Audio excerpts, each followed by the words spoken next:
Welcome to legal right channel. ఈ మధ్య కాలంలో నేను చేస్తున్నటువంటి ఒక కేసులో గార్డియన్ ఓపీ వేసినప్పుడు హస్బెండ్ అడిగినటువంటి ప్రశ్న ఏంటంటే, ఫాదర్ చైల్డ్ ఫాదర్ అడిగినటువంటి ప్రశ్న ఏంటంటే, సార్ ఆమె దగ్గర ఈ వీసా ఉంది, నా కొడుకు వీసా ఉంది, ఆమె ఎప్పుడైనా కొడుకుని తీసుకొని విదేశాలకు పారిపోతే నేనేం చేయాలి అని. అంటే జిడబ్ల్యూఓపి పెండింగ్ లో ఉన్నప్పుడు వెళ్ళకూడదని క్లియర్ గా చెప్పాను. రెండోది ఏంటంటే, జిడబ్ల్యూఓపిలో మనం పిటిషన్ వేసుకొని చైల్డ్‌కి వీసా ఏదైతే ఉందో, ఆ వీసాను కోర్టుకు సబ్మిట్ చేయమని క్లియర్‌గా చెప్పొచ్చు. దానికి ఒక పిటిషన్ వేసుకుంటే సరిపోతుంది. ఇదే కేసు ఈ మధ్య కాలంలో మనం సుప్రీం కోర్టులో ఒక జడ్జిమెంట్ చూసాం. రష్యన్ వుమెన్ ఇండియాలో కలకత్తాలో ఒక ఆయన్ని ప్రేమించి పెళ్లి చేసుకుంది. ఇద్దరికి మధ్య పెళ్లయింది. పెళ్లయిన తర్వాత వాళ్ళకి ఒక కొడుకు పుట్టాడు. ఆ తర్వాత ఇద్దరికి గొడవలు స్టార్ట్ అయ్యాయి. ఇద్దరు విడిపోవడం జరిగింది. విడిపోతే కొడుకు మాత్రము ఆమె ఒకసారి రష్యాకి వెళ్ళిపోయింది. కొడుకుని ఇక్కడే వదిలేసింది. మళ్ళీ కొడుకు మీద ప్రేమతో తిరిగి వచ్చింది. కొడుకుతో ఎలాగైనా కొడుకుతోనే ఉండాలి, కొడుకుని తీసుకెళ్ళిపోవాలనే ప్లాన్‌తో ఆమె ఉంది. ఆ తర్వాత వాళ్ళిద్దరూ అంటే హస్బెండ్ దగ్గర ఉన్నటువంటి కొడుకును భార్యకు హస్బెండ్ చూపించట్లేదు. అసలు కొడుకు ఎక్కడున్నాడో కూడా ఆమెకు తెలియకుండా ఉంది. దాంతో ఆమె ఏం చేసిందంటే సుప్రీం కోర్టులో హెబియస్ కార్పస్ వేసింది. అంటే నా కొడుకును కోర్టులో ప్రవేశపెట్టండి అని చెప్పేసి. దాంతో హెబియస్ కార్పస్‌తో ఆమె కొడుకుని తీసుకొచ్చి కోర్టులో ప్రవేశపెట్టారు. ఆ తర్వాత ఇద్దరికి మధ్య కొంత సమన్వయం జరిగింది. దీంట్లో మ్యూచువల్ కన్సెంట్‌తో విడాకులు తీసుకున్నారు. విడాకులు తీసుకున్నారు. ఆ తర్వాత కొడుకునికి సంబంధించినటువంటి గార్డియన్ ఎవరుండాలి, కస్టడీ ఎవరి చేతిలో ఉండాలి అన్న విషయానికి వస్తే ఇద్దరు ఒక కన్క్లూజన్కి వచ్చారు. వాళ్ళకు ఒక సుప్రీం కోర్టు ఒక కౌన్సిలర్‌ని ఏర్పాటు చేసింది. సీనియర్ కౌన్సిలర్‌ని ఏర్పాటు చేస్తే సీనియర్ కౌన్సిలర్ ఇచ్చినటువంటి రిపోర్ట్ ప్రకారం ఇద్దరిని బెంగాల్ భవన్‌లో పెట్టారు. బెంగాల్ భవన్‌లో కొద్ది రోజులు వాళ్ళిద్దరూ ఉన్నారు. గొడవలు పడ్డారు.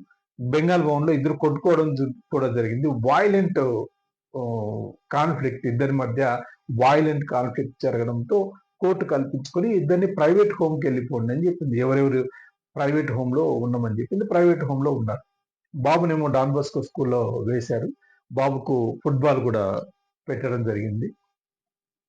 సో బాబు ఖర్చులు ఇద్దరు భరిస్తున్నామని, బాబు మెడికేషన్ కానీ, బాబుకు సంబంధించినటువంటి స్కూల్ ఫీజు కానీ ఏదైనా సరే ఇద్దరు కంబైన్డ్‌గా పెడతామని ఒప్పుకున్నారు.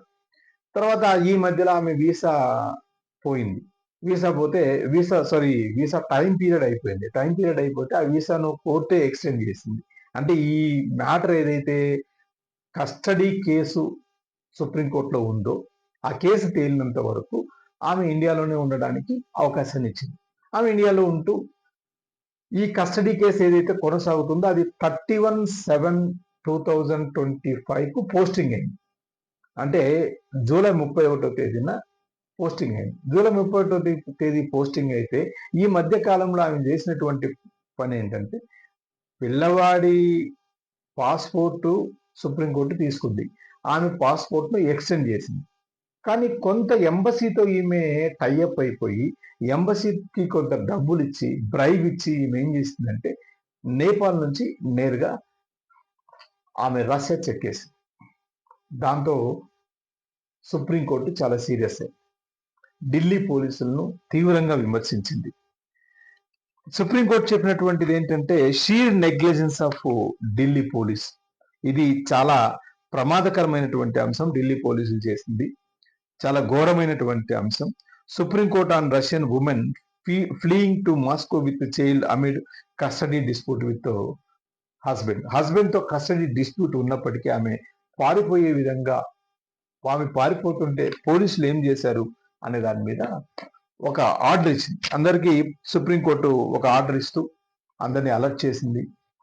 ఫారిన్ ఎంబసీని అలర్ట్ చేసింది. రష్యాలో ఉన్నటువంటి ఇండియన్ ఫారిన్ ఎంబసీతో మాట్లాడడం జరిగింది. ఎలాగైనా సరే ఆమెను కొడుకును తెప్పించాలనేటటువంటి ప్రయత్నంలో ఉంది. అది జరిగితే మంచిదని చూస్తున్నాం. కాబట్టి కస్టడీలో ఉన్నప్పుడు ఖచ్చితంగా ఏం చేయాలంటే పాస్పోర్ట్ అనేటటువంటి ఒకవేళ బేబీకి పాస్పోర్ట్ ఉంటే, చైల్డ్‌కి పాస్పోర్ట్ ఉంటే పాస్పోర్ట్‌ను కోర్టులో సబ్మిట్ చేయమని చెప్పాలి. ఎప్పుడైనా ఎవరైనా పారిపోయే అవకాశాలు ఉన్నాయి కాబట్టి ఈ విషయంలో జాగ్రత్త తీసుకోవాలి.